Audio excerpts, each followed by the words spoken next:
नमस्कार, मी सुवर्णा. आज एका नवीन व्हिडिओमध्ये तुमचे खूप खूप स्वागत. आज आपल्याला कटोरी ब्लाऊजची शिलाई करायची आहे. तर त्याची कटोरी कशी जोडायची, कटोरीचा टक्स कसा घ्यायचा, टोक येऊ नये म्हणून जो कटोरीला टोक येतो ते टोक येऊ नये म्हणून आपण टक्स कसा मारायचा आहे याची संपूर्ण डिटेल माहिती सांगणार आहे. तुम्ही व्हिडिओ स्किप न करता पहा, म्हणजे तुमच्या संपूर्ण लक्षात येईल. चला आपण वेळ न करता व्हिडिओला सुरुवात करूया. हे पहा, मी पूर्ण अस्तर आणि जे मेन फॅब्रिक आहे ते जोडून घेतलेले आहे. क्रॉसपट्टीलाही मी अस्तर जोडलेले आहे आणि एक दुसरी अस्तरची पट्टी काढलेली आहे. चला आपण आता त्याची शिलाई करूयात. व्हिडिओ स्किप करू नका, म्हणजे तुमच्या संपूर्ण डिटेल माहिती लक्षात येईल. आणि व्हिडिओ जर आवडला तर एक लाईक करा, चॅनलला नवीन असाल तर सबस्क्राईब करा आणि तुमच्या मित्रमैत्रिणींना शेअर करा. तर आपल्याला कटोरीला टक्स मारायचा आहे. तर आपण त्याची मधोमध घडी घालून घ्यायची अशी, जसे मी व्हिडिओ दाखवलेले आहे त्याप्रमाणे. आडवा टक्स घ्यायचा आहे आपल्याला. असा आडवा टक्स घेतलेला आहे 1.5 इंचाचा आणि उभा टक्स घेतलेला आहे 2.5 इंचाचा. 2.5 ते 2.25 इंच, 2.5 इंच येते. आता एक जशी रेष ओढलेली आहे तशी टिप मारून घेऊयात. पहा, आपण असा जर टक्स मारला ह्या पद्धतीने तर आपल्या कटोरीला जे आहे ते खूप टोक येते आणि हे टोक आवडत नाही कस्टमरला. तर त्यासाठी टक्स कसा घ्यायचा हे सांगणार आहे. हे पहा, हे टक्स मारलेला आपला चुकीचं आहे. तर टोक न येण्यासाठी आपण कसा टक्स मारायचा आहे पहा. मी जसे व्हिडिओ दाखवलेले आहे त्याप्रमाणे आपल्याला जे टोक आलेले आहे त्या टोकापासून वरी थोडेसे निमुळते घ्यायचे आणि हे पहा, जसे मी व्हिडिओ दाखवले त्याप्रमाणे आपल्याला टक्स मारायचा. आपला टक्स मारून झाला. पहा, अजिबात टोक येणार नाही आणि दिसणार पण नाही, असा गोलाकार येतो वरच्या साईडला. खूप सुंदर कटोरी बसते. आता ही कटोरी आहे ती आपल्याला अशी जोडून घेऊया. आता हे जे टोक आलेले आहे, आपलं एक्स्ट्राचे जे कापड आहे ते कापड आपण अशी जर कटोरी जोडली तर काय होते हे पण सांगणार आहे मी. आता ही कटोरी आधी जोडून घेऊयात.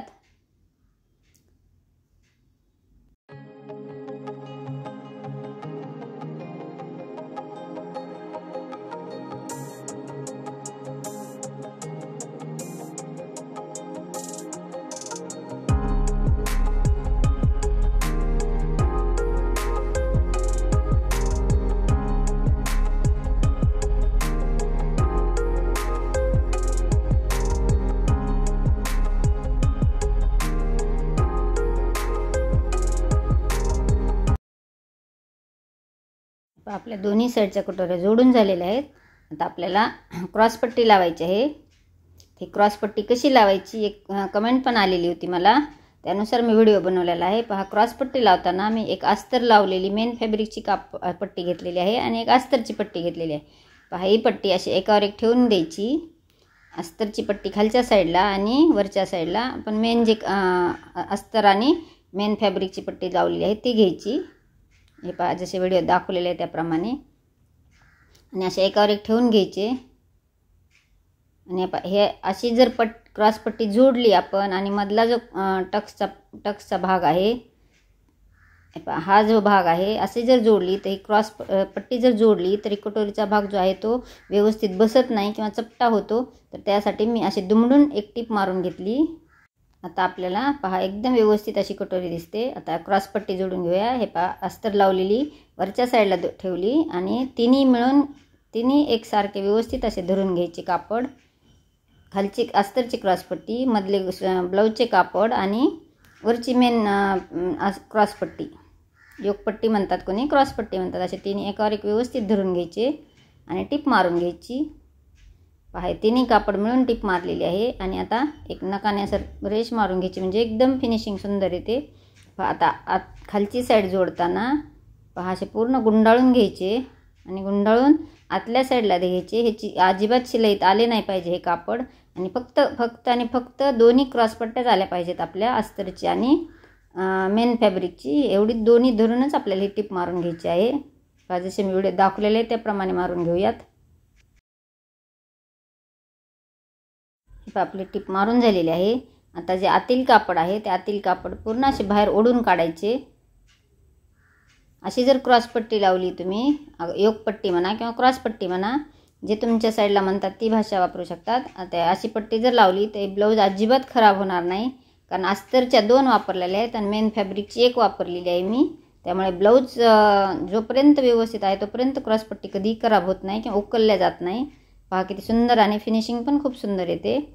पहा खूप सुंदर आलेली आहे. आणि आता जेवढी एक्स्ट्राची पुढच्या साईडला आपण वाढून ठेवली होती तेवढी कट करून घ्यायची आणि तुम्ही बरोबर जर धरून मारली तर तीही कट करायची गरज पडत नाही. पहा खूप सुंदर आलेली आहे. आता आपण याला एक हुकलूक पट्टी जी आहे ती लावून घेऊयात. 3 इंचाची घेतलेली आहे मी. 3 इंचाची घेऊन आता अस्तरची पट्टी जी आहे अस्तरचे कापड वापरते मी याला. तुम्ही अस्तर आणि मेन फॅब्रिक पण वापरू शकता. मी आता खालच्या साईडला पट्टी ठेवली आणि वरी ब्लाऊज ठेवून एक टिप मारून घेतली. या पद्धतीने जर हुकलूक पट्टी लावली तर तुमचे ब्लाऊज कधीही फाटणार नाही, कारण अस्तर आणि डबल वापरलेले आहे आपण याला. हे पहा आता पूर्ण पट्टी दुमडून लावून झाली. आता खालच्या साईडला दुमडून घ्यायची अशी, जसे मी व्हिडिओ दाखवलेले त्याप्रमाणे दुमडून घेऊन एक टिप मारून घ्यायची. म्हणजे फिनिशिंग खूप सुंदर आहे त्याची.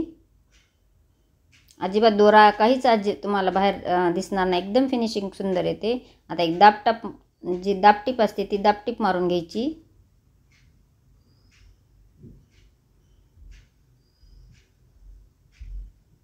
आता हे दुमडून मारताना पहा कोणती काळजी घ्यायची आहे आपल्याला. ही आता पट्टी जी आपल्याला दुमडायची आहे, मी अर्ध्याच्या वरी दुमडलेली आहे आणि आपल्याला जी जॉईंट दिलेली आहे पट्टी त्याच्या बघा मी रेष पण ओढून दाखवते. जॉईंट दिलेल्याच्या पुढे थोडी घ्यायची आणि मग मधोमध सेंटरला टिप मारून घ्यायची. हे पहा मी जसे व्हिडिओ दाखवलेले आहे त्याप्रमाणे जॉईंट दिलेल्याच्या पुढे घेऊन मधोमध टिप मारलेली आहे.